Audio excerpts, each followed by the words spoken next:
quand on regarde sur les 20 dernières années et on compare le CAC 40 et le Dow Jones, on a une observation qui est assez frappante. À Paris, un quart des sociétés ont été renouvelées. Un quart. Aux États-Unis, la moitié.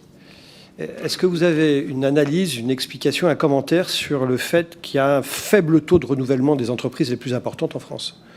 Est-ce que c'est lié au cadre réglementaire, à la difficulté d'innovation? Quelle est votre analyse? Moi, je pense d'abord que la France a la chance d'avoir de très grandes entreprises qui fonctionnent bien.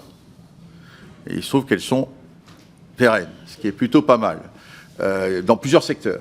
Alors, nous n'avons pas, effectivement, en France, comme en Europe d'ailleurs, un secteur, je dirais, technologique, notamment dans tout ce qui est digital, qui soit très vivant. C'est un vrai sujet à l'échelle européenne, pas qu'à l'échelle française. Il y a derrière sans doute des raisons vous le dites, liées au mécanisme d'innovation, au goût du risque, à l'envie de mettre du capital dans des activités plus risquées. Dans votre question, il y a deux façons d'y répondre. Une façon positive qui est, on a des entreprises françaises qui fonctionnent bien et qui sont pérennes. Il y en a plusieurs, on doit s'en réjouir. Et c'est pour ça que je pense qu'il faut attention à ne pas surcharger la fiscalité de ces grandes entreprises parce qu'elles sont très utiles au pays, y compris dans plusieurs domaines et pas que dans le domaine de l'énergie comme le mien. Et puis effectivement, il y a un manque aujourd'hui, je dirais, de capital. En fait, la vraie question, c'est pourquoi l'épargne ne va pas vers les capitales des entreprises technologiques privées. Là, il y a tout un champ, bien évidemment, à réformer.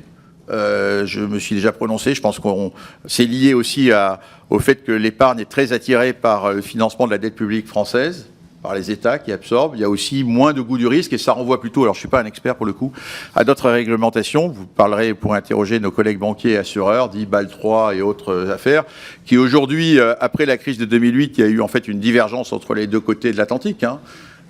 Au début, en 2008, les Américains étaient liés avec nous pour dire on va mieux réglementer le monde financier, donc on va vers BAL. La vérité, c'est qu'ils l'ont fait, mais ils sont revenus en arrière largement. Ils ont à nouveau déréglementé, pendant que nous, Européens, on a largement réglementé le secteur financier. Et ce secteur financier est bridé. C'est pour ça que lorsqu'il y a une réforme majeure, je pense, en Europe, qui est l'union du marché de capitaux et de l'épargne, il faut juste pas simplement croire que parce qu'on va déverrouiller quelques points, si on ne déverrouille pas la réglementation qui contraint l'investissement dans les entreprises et notamment les règles de BAL, j'ai peur qu'on ait fait qu'une partie du chemin.